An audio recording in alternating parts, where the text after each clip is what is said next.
Ya, se inició, ¿verdad?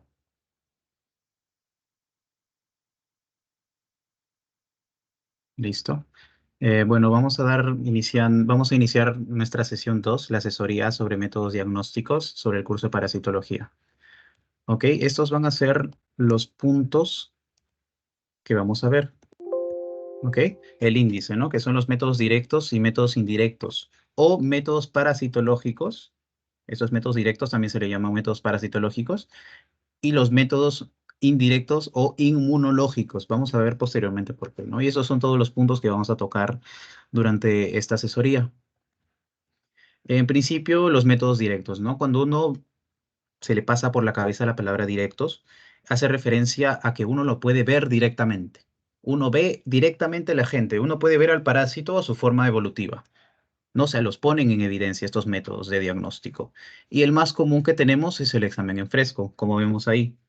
¿No? El examen en fresco, que su, que su, que su concepto se reduce en esto, ¿no? Una muestra biológica sobre una lámina portaobjetos con algún medio líquido o no. Y he resaltado, he puesto en negrita muestra biológica y medio líquido porque quiero que tengan en cuenta o que tengan claro estos conceptos, ¿no? ¿Qué es una muestra biológica? Viene a ser todo tejido, fluidos corporales, etcétera. Y ustedes conocen cuáles son las muestras biológicas, ¿no? ¿Qué un doctor le puede pedir a un paciente ante la sospecha de un organismo, un microorganismo en su cuerpo, ¿no? En el interior de su cuerpo. Le puede pedir una muestra de orina, una muestra de heces, una biopsia, un raspado corneal, le puede pedir numerosa cantidad de muestras biológicas, ¿no? Esputo, ¿no? Saliva, entre otros. ¿No? Y es acá como les puedo poner, ¿no? La sangre es importante, el esputo, biopsia, raspado, entre otros. Y el medio líquido no es más que ese medio en el que se prepara la muestra biológica para observarla bajo el microscopio, ¿no? Y el medio líquido solo son unos cuantos, ¿no? Como podemos ver ahí, el suero fisiológico, el agua destilada y el Lugol se pueden utilizar como medio líquido. El suero fisiológico también se conoce como cloruro de sodio al 0,9%. Es importante conocer esto, ¿ok? El agua destilada y el Lugol. Esto normalmente lo encontramos en todo centro de salud. Sin embargo, en zonas alejadas, en provincias, en zonas alejadas de las ciudades, no van a existir estos medios líquidos, ¿no? En nuestro serum, por ejemplo, nos vamos a dar cuenta de la escasez que están pasando algunos centros de salud de provincia, ¿no? ¿Y qué es lo que, qué es el medio líquido, cuál es el medio líquido con el cual podemos sustituir estos medios líquidos que vemos ahí, el suero fisiológico, el agua destilada y el ubol? Lo que tenemos al alcance, el agua de caño. El agua de caño, aunque no es 100% efectivo, también lo podemos utilizar, pero lo mejor es utilizar el suero fisiológico, el agua destilada o el ubol. ¿Ok? Pasamos a la siguiente diapositiva. Es importante conocer las coloraciones. Ya ustedes pasaron histología, si no me equivoco, ¿no? En tercer ciclo, y ya saben lo que es una coloración. Por ejemplo, ahí tenemos lo que son los trofosoditos de Giardia lamblia, que es con coloración YEMSA, parecido a la hematoxilina eosina, ¿no? Que se utiliza en la piel, así en los tejidos, ¿no? También tenemos los oquistes de Cyclospora cayetanensis con coloración tricrómica. Estos vienen a ser los oquistes. No sé si ven mi puntero. Estos de acá. Luego, posteriormente, tenemos el Plasmodium. No sé si se acuerdan qué enfermedad producía el Plasmodium. Producía la malaria. ¿Y qué coloración se utiliza para el Plasmodium? El May Grunwald. ¿Ok? Y finalmente tenemos los oquistes de Cryptosporidium parvum, que viene a ser una tinción de Ciel Nielsen modificada o Kim-Jong o ácido alcohol resistente, ¿no? También tienen estos tres nombres. Eso es muy importante. También lo vamos a ver posteriormente en el transcurso del curso. Estos vienen a ser otras coloraciones, como mencioné antes, la hematoxilina eosina, por ejemplo, cuando pidamos una biopsia, un raspado, entre otros, ¿no? También existe la tinción con blanco de calcofluor, la hematoxilina férrica modificada, entre muchas otras, solo para que los tengan en cuenta. Y ojo, piojo, es muy importante saber esto, porque para todas las coloraciones y para ver al microscopio, lo que se tiene que hacer antes es colocar aceite de inmersión, ¿no? Para que se pueda enfocar bien, porque si no, no vamos a poder diferenciar.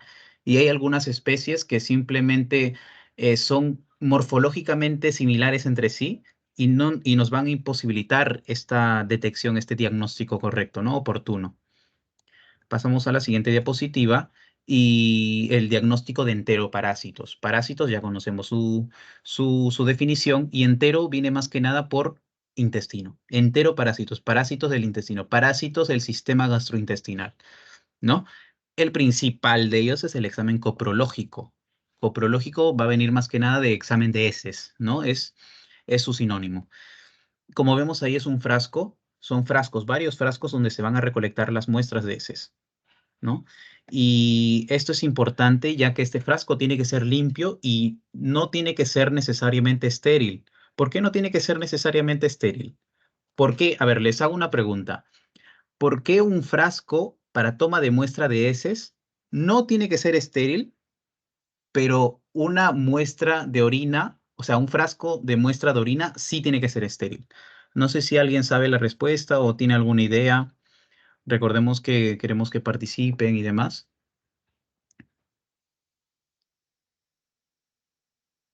¿No? ¿Nadie? Bueno, tal vez es por su contextura. La orina es líquida y los heces, bueno. Ya, por su contextura, ya, sí, claro. ¿Han escuchado también de la microbiota? ¿Saben qué es la microbiota? La microbiota vienen a ser estos microorganismos, en especial bacterias, ¿no? Que ayudan a la digestión, que se encuentran más que nada en el colon. Y cuando uno defeca, cuando uno hace sus deposiciones, las bacterias de la microbiota también salen consigo. Y es por eso que no tiene que ser estéril la comparación de una muestra de orina, que ese frasco sí tiene que ser estéril, porque las heces no son estériles y poder esterilizarlo puede cambiar, no solo afectar a esas bacterias de la microbiota que podemos observar, sino también a las bacterias o parásitos y demás que estamos buscando. Es por eso que no tiene que ser estéril. ¿Y por qué, ya que estamos hablando de eso, el frasco de orina sí tiene que serlo? Porque la orina no es estéril. La orina no es estéril, no sale con bacterias, salvo estemos enfermos, salvo estemos con un proceso infeccioso, eso sí, pero la orina es estéril. ¿Qué pasa si le metemos un frasco que no es estéril? Si le metemos un frasco que no es estéril, la misma orina es un medio de crecimiento bacteriano bastante eficaz. O sea, si no es estéril, puede beneficiar el crecimiento de bacterias y por lo tanto dar un diagnóstico erróneo, contribuye a un diagnóstico erróneo. Es por esto la razón, es muy importante que la conozcan porque también les pueden preguntar, ¿no? Y la muestra de tamaño del aceite, o sea, la muestra tiene que ser tamaño de una aceituna. O sea, no tiene que ser grande. Hay muchos que dicen, oh, me han dado todo este frasco, voy a mandarlo el tamaño de un puño, qué sé yo, ¿no? Pero no, es el tamaño de una aceituna, de una nuez, para que lo tengan presente.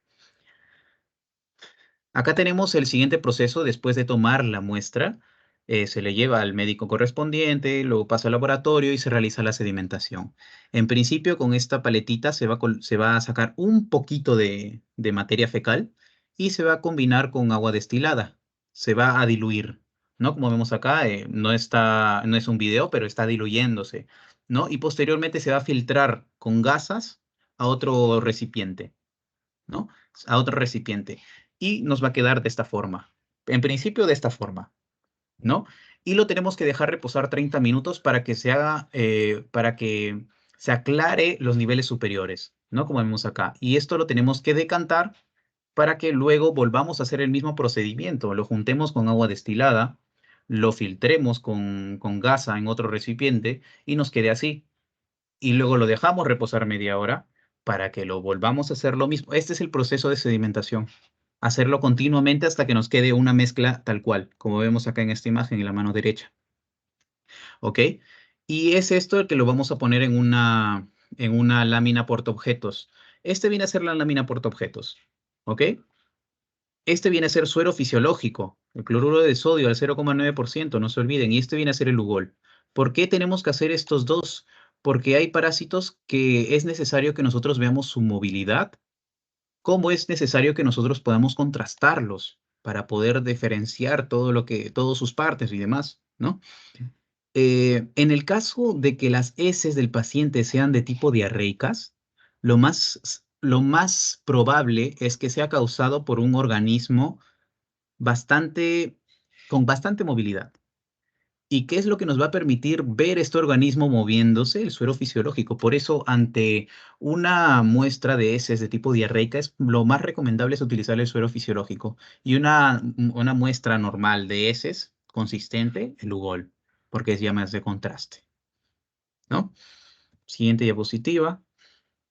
Acá vemos dos exámenes, dos métodos bastante importantes que vamos a ver también posteriormente en las clases, ¿no? Primero de ellos, el método de Barman, y el segundo, el método de Kato-Katz, que la imagen ya nos lo dice, ¿no? ¿Qué es el método de Barman? Viene a ser un método de concentración especial. ¿Por qué especial?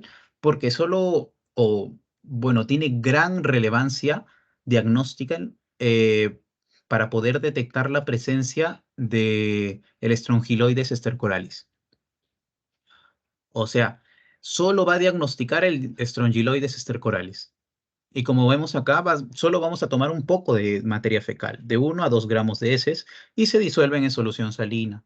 También se van a filtrar, como vemos acá, en una gasa, pero este filtrado va a ir directamente a un tubo de ensayo. Y este tubo de ensayo va a tener que tener un tapón de goma donde se va a conectar con una punta de pipeta, ¿no? Y va a ser como un lápiz, ¿no? Este viene a ser el tubo de ensayo con el material fecal dentro y este viene a ser la punta de pipeta. Un lapicero, ¿no? Le damos vuelta y lo dejamos reposando en otro tubo de ensayo, ¿no? Y lo dejamos reposando en baño María de 37 a 40 grados, ¿no? Que viene a ser la temperatura corporal que nosotros tenemos por 1 hora. ¿Por qué lo podemos así? Porque las mismas propiedades físicas y químicas, ¿no? De este parásito, del Strongyloides estercoralis, van a hacer que poco a poco vaya goteando y todo ese goteo que nosotros recaudemos, pues vamos a poder observarlo y vamos a poder determinar la presencia de este parásito. Es por eso la importancia diagnóstica de este método y por eso lo debemos conocer, ese parásito. Y luego tenemos el de Kato-Katz, que viene a ser un método cualitativo y cuantitativo. Posteriormente voy a explicar por qué.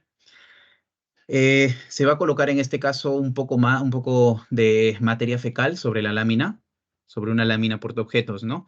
Y se va a colocar o se va a agarrar un cuadrado, un rectángulo mojado con un aplicador, que ese aplicador es de verde de malaquita y de glicerina. Y posteriormente, como lo vamos a colocar encima, vamos a apretar la materia fecal con este cuadrado de verde, malaquita y glicerina. No lo vamos a aplastar hasta que se quede homogénea, se vaya aplanando. Y esto lo vamos a ver posteriormente en el microscopio, ¿no? A 10X. ¿Ok? Y esto nos va a determinar la presencia de especialmente los geohelmintos. Los geohelmintos como el Ascaris lumbricoides. Geohelmintos porque viven en la tierra y son capaces de incluso infectar a un ser humano vía piel, con proteasas, puede destruir la piel y meterse al torrente sanguíneo para que vean qué de capaz es el Ascaris lumbricoides, por ejemplo. Y no es el único. Tenemos el Anquilostoma duodenale, tenemos el Necator americanus, tenemos demás, ¿no? Trichuris trichura, entre otros. Pero para no confundirlos, les voy a poner el más común, que es el Ascaris lumbricoides, y el que más veces se utiliza este método de Kato-Katz. Y ahora, ¿por qué mencioné que es un método cualitativo y cuantitativo?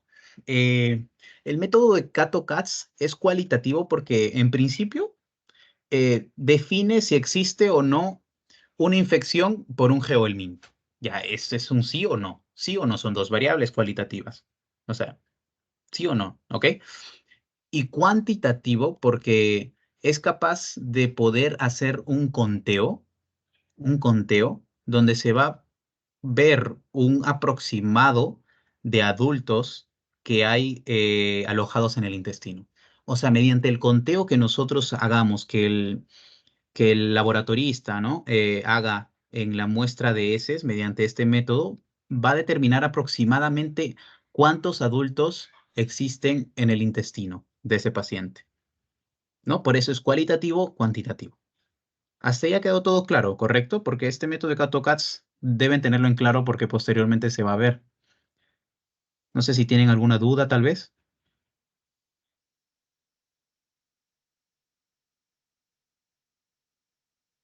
Chicos, ¿no tienen dudas?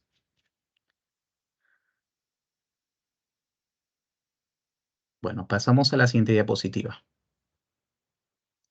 El diagnóstico de hemoparásitos. Hemo viene de sangre. Parásitos que atacan a la sangre, ¿no? Tenemos los dos principales, que es importante conocerlos, ¿no? El frotis sanguíneo, que es la imagen de arriba, y la gota gruesa, que es la de abajo. Como vemos, la técnica viene a ser solo poner una gotita pequeña de sangre, acercarla de forma o sea, de forma haciendo un ángulo de 45 grados, ¿no? Con la otra lámina, y luego llevarla para el otro lado, al otro lado, ¿no? Y nos tiene que quedar una muestra así, como vemos acá la técnica, ¿no? Se lleva al otro lado. Y esa es la técnica. Y esto es lo que vamos a ver en el microscopio, ¿no? A 10, 40 y hasta 100x. Y la gota gruesa que viene a ser, su nombre lo dice, ¿no? Una gota gruesa de sangre y eso es lo que se va a observar, ¿no? Y esto va a ser más que nada para el diagnóstico de los hemoparásitos, ¿no? Como Plasmodium, que es el causante de la malaria, el Trypanosoma cruzi, que es el causante de la enfermedad de Chagas, y Leishmania, ¿no? Que causa la leishmaniasis. Tenemos el test de Graham. Es importante conocer este test de Graham porque en principio va a determinar o va a diagnosticar la presencia de Enterobius vermicularis. Este parásito, ¿ok? Va a afectar más que nada a los niños y nos vamos a infectar vía oral por consumo de alimentos en mal estado, más que nada, alimentos contaminados. ¿Ok? Esto es lo que vamos, este es el Enterobius vermicularis. Comemos una parte plana y una parte media, media ovalada, ¿no? Esa es la característica principal de sus huevos. Pero en fin, ¿en qué consiste este test de Graham? Eh, el Enterobius vermicularis, como les dije antes, lo vamos a adquirir vía oral, ¿no? Y se va a depositar en el colon y en el recto. En el colon y en el recto es donde la hembra y el macho van a fecundar y van a poner y la hembra va a poner los huevos. ¿Ok? Estos huevos, miren la peculiaridad que tienen Enterobius, ¿no? Estos huevos son depositados en la zona perianal, ¿ok? Son depositados en la zona perianal durante horas de la mañana, o sea, durante las 6, durante las 7 de la mañana, como para que se hagan una idea, tienen como que un cronograma, un cronómetro, tiene este parásito. Y es acá donde entra este test de Graham.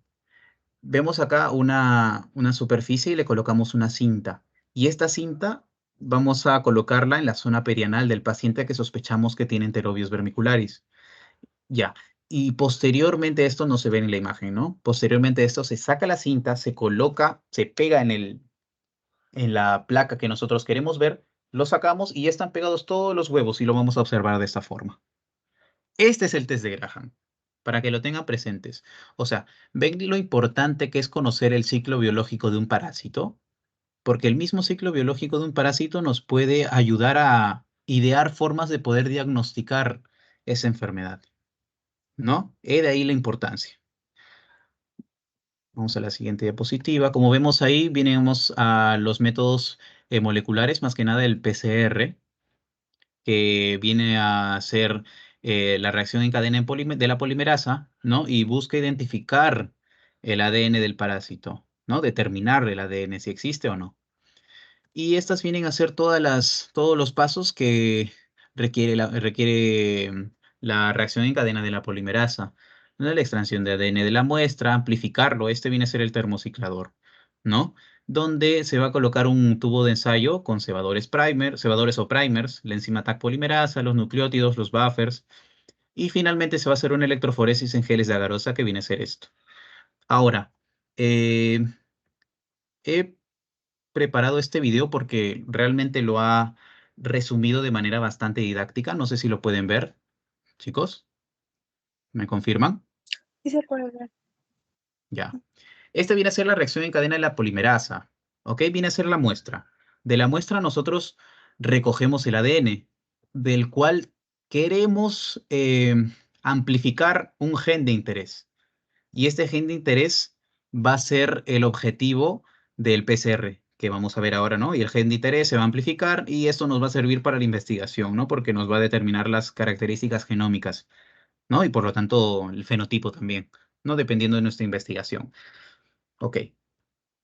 Vemos en el video que en este caso este viene a ser el amplificador, viene a ser, ¿no? El termociclador, como vemos ahí. realiza ciclos de temperatura, ¿no? Donde se van a realizar varios ciclos, no 3, sino 3. El gen de interés, ¿ok? Y los cebadores o primers, los nucleótidos y la polimerasa, la Taq polimerasa que mencioné anteriormente. Se van a meter al tubo de ensayo, como vemos ahí, lo colocamos en el termociclador y es donde empieza el proceso, ¿ok? Miren, vemos directamente, se va acercando, ¿no? De manera microscópica. Estas es las dos hebras de ADN. Este es el gen de interés. Dos hebras de ADN juntas. Y el primer ciclo se va a dar a 95 grados, ¿no? Como vemos ahí, la desnaturalización y por lo tanto se van a romper las dos hebras de ADN. Se rompen las dos hebras de ADN y es ahí donde entra los primers o los cebadores, ¿ok? Los primers y los cebadores. Ahí están. Como vemos ahí, el punto de partida, que viene a ser los cebadores, se va a unir al gen que nosotros queremos amplificar y es la Taq polimerasa que va a ayudar a completar el ADN, como vemos ahí.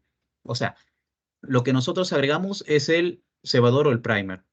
Eso es para que inicie la duplicación del ADN. La Taq polimerasa tiene que seguir construyendo el ADN, ¿no? Duplicado. ¿Y de dónde lo va a duplicar? ¿De dónde? ¿Cuál es la unidad funcional del ADN? Son los nucleótidos. Y eso también yo les puse en la diapositiva. Mira, como vemos ahí, el Taq polimerasa va uniendo, va formando el ADN, ¿no? Y se van formando más genes que nosotros queremos amplificar. Ven ahí, ¿no? Se van amplificando, se van haciendo más, como vemos ahí, se va desnaturalizando también, se rompen y se van creando más y más y más, ¿no? Como vemos ahí ya, de manera más rápida, Taq polimerasa está duplicando el ADN. Increíble, es increíble. Esta es biología, biología básica, ¿no? Y este es el gen de interés que nosotros tenemos. Como vemos ahí, son 3, 4 ciclos va haciendo, ¿no? Mire la cantidad de genes que nosotros tenemos y van a ir aumentando conforme van pasando las horas, ¿no? En 4 horas, imagínense cuánta cantidad de genes vamos a tener. Vamos a tener más de 1 millón, chicos. Más de 5, más de 10 millones, como vemos ahí. En 4 horas, ¿cuánto podemos contener? ¿Cuánto podemos obtener? Podemos obtener esa cantidad.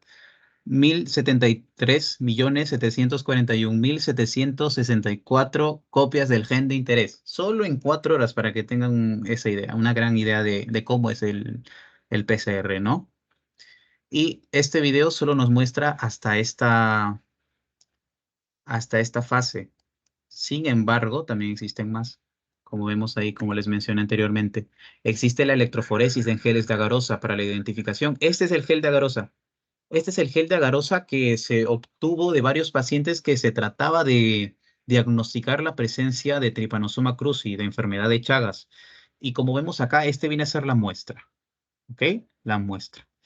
Esto es como se debe ver un paciente negativo. ¿Ok? Y esto es como se debe ver un paciente positivo. Según esto, ¿qué pacientes, si es el 1, el 3, el 5, el 7, el 9, qué pacientes son positivos según estos? ¿Cómo ven acá? No sé si alguien me lo puede decir. Comparen, comparen. ¿Qué columna es idéntica a la columna de positivo? ¿O tiene mayor grado de identicidad? 7 y 8. Claro, 7 y 8. Entonces, ¿qué podemos decir de este examen de PCR, de este método molecular? El 7 y 8, el paciente 7 y paciente 8, pues tienen la enfermedad de Chagas.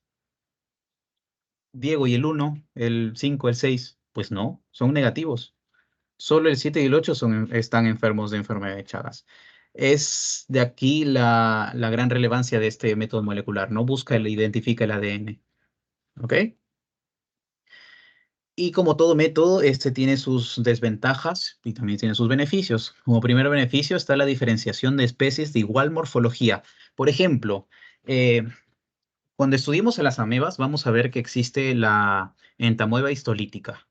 Esta entamoeba histolítica es muy patógena para el ser humano. Ojo, ya tenemos una, la entamoeba histolítica. Y luego también tenemos la entamoeba dispar. O sea, pertenecen a al mismo género entamoeba, ¿no?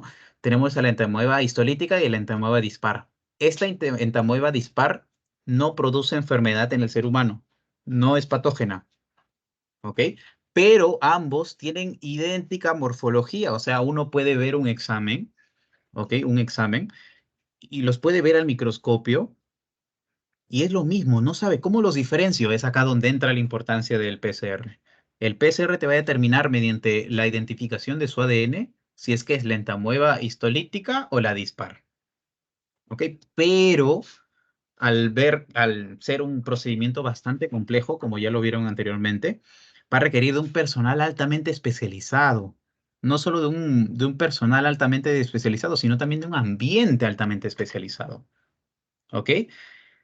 Otro beneficio, como vemos acá, es que su especificidad, la seguridad en el diagnóstico es total. Es el 100%. No hay manera de que baje, pues, ¿no?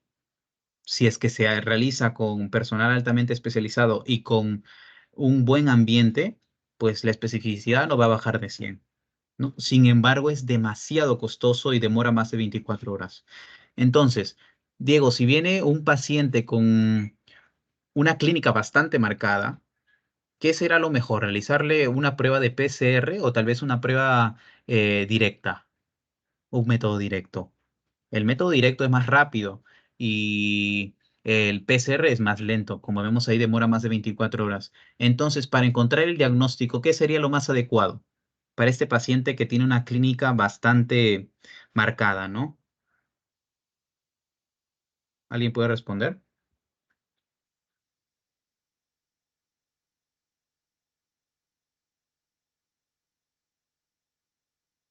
¿Se me entendió, no? ¿O lo vuelvo a repetir? ¿Podrías repetir la pregunta, por favor, Diego? A ver, sí, claro, no hay problema.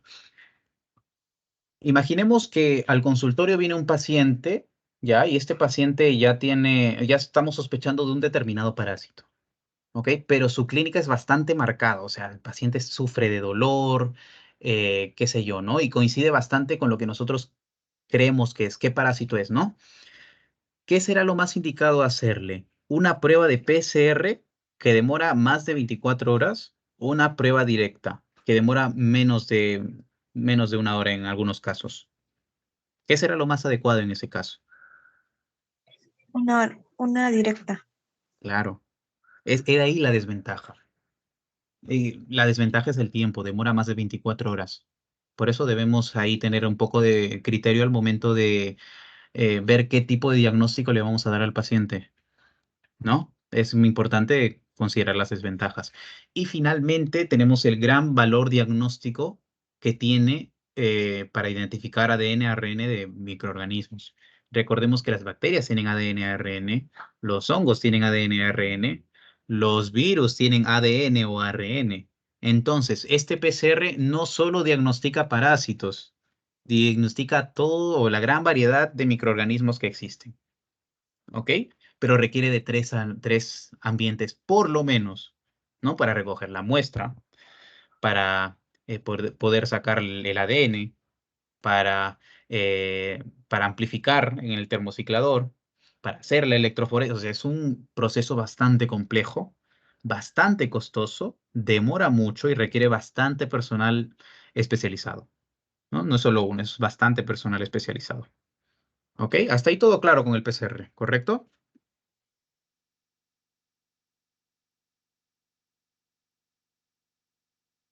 Todo bien con el PCR, ¿no? ¿O tienen alguna otra duda?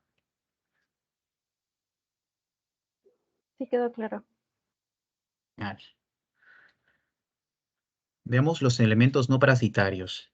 Este lo puse como plus porque lo van a ver en sus prácticas, ¿ok? Son aquellos elementos que ante nosotros ver una muestra en el microscopio nos podemos confundir con un parásito. O sea, son elementos que no son parásitos, se denominan detritos, pero que nos pueden hacer confundir a nosotros y pensar que es un parásito, ¿ok? Esos son los detritos. En principio tenemos esto, que viene a ser el espiral vegetal. Lo podemos confundir con muchísimas cosas, ¿no? Un técnico, tal vez no con mucha trayectoria consigo, o nosotros como somos estudiantes nos podemos confundir.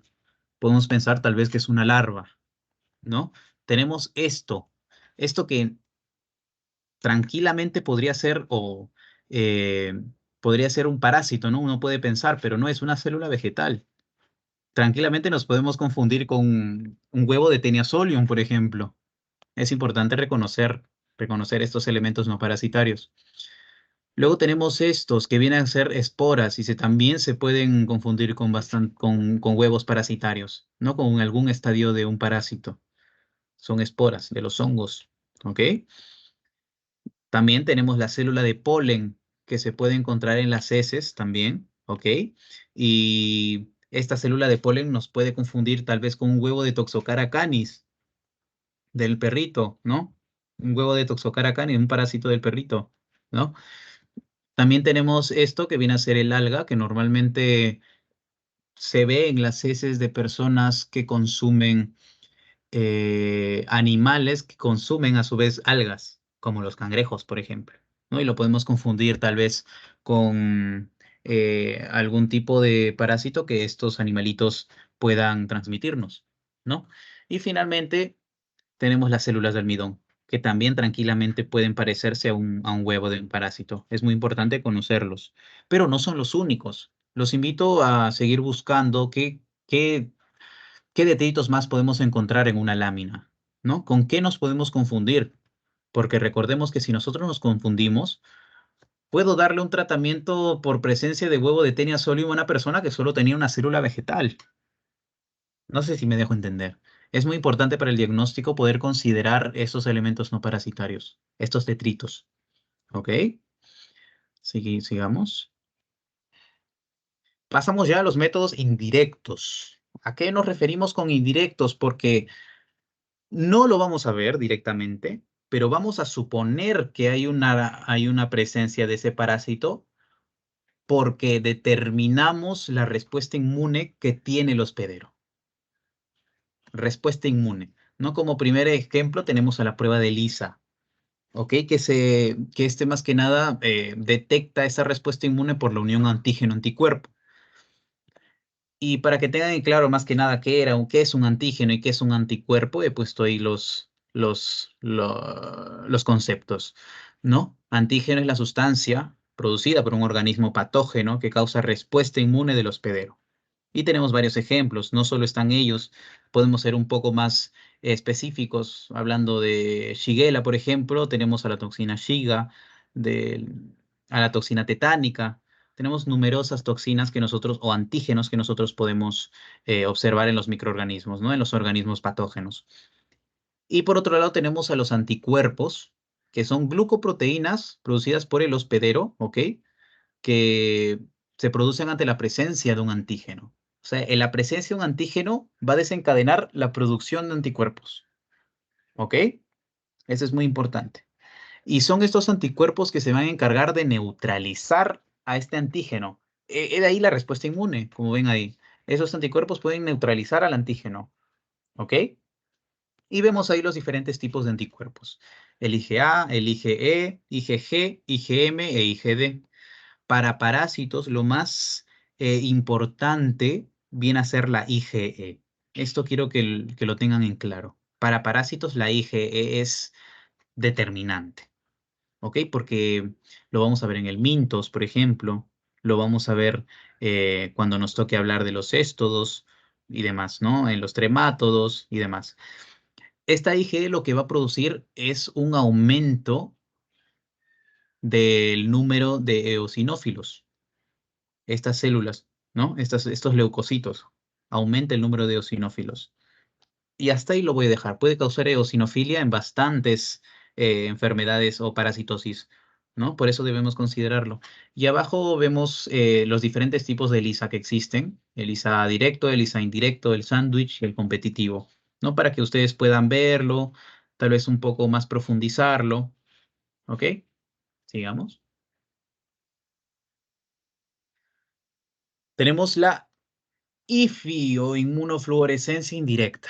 Como vemos ahí es fluorescente, ¿no? Es fluorescente. ¿En qué va a consistir? O sea, es más que nada en una muestra de suero. Solo se puede hacer en una muestra de suero, ¿no? Y también va a detectar la unión antígeno-anticuerpo, ¿ok? Que se denominan inmunocomplejos, ¿ok? Esto se va a detectar mediante un suero antigamma-globulina y este va a ser el marcado que va a tener, ¿no? El isotiosinato de fluoresceína. Esto fue una pregunta de examen incluso. Examen o pasito presencial que tuvimos en práctica.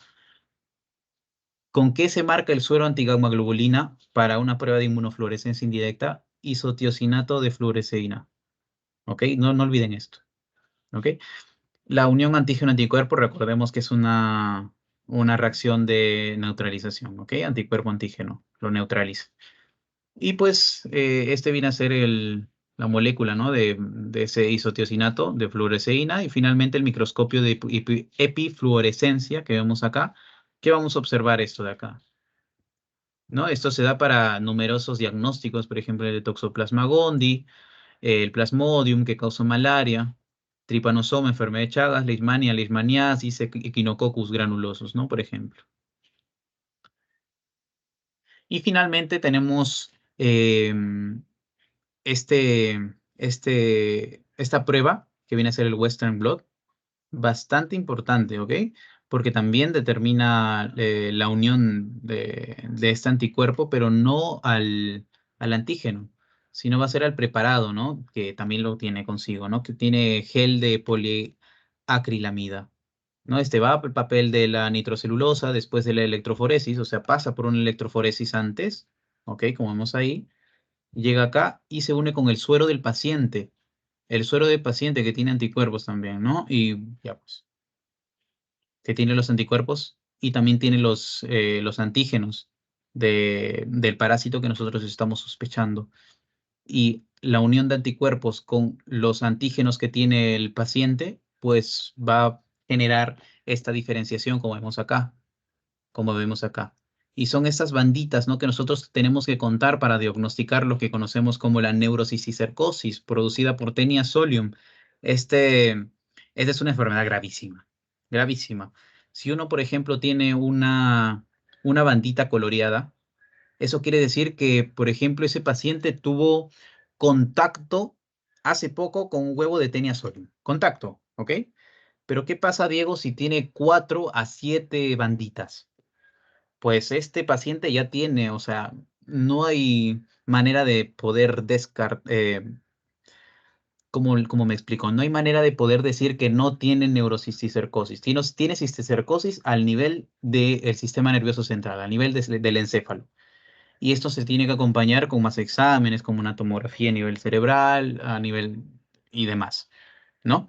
Es de aquí la relevancia de Western blot. Neurocisticercosis es una enfermedad bastante grave y también la vamos a ver posteriormente. ¿Ok? No sé si tienen alguna duda. Tal vez yo les puedo explicar más sobre alguno de los métodos que tenemos anteriormente. No solo Western blot, ¿ah? También aplica para varios más.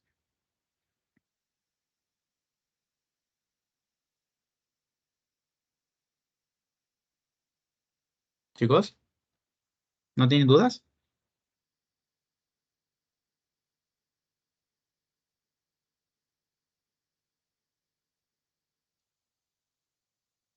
Muy bien. Listo, entonces, a ver, no sé si tienen alguna duda. Beatriz, Joaquín, Said.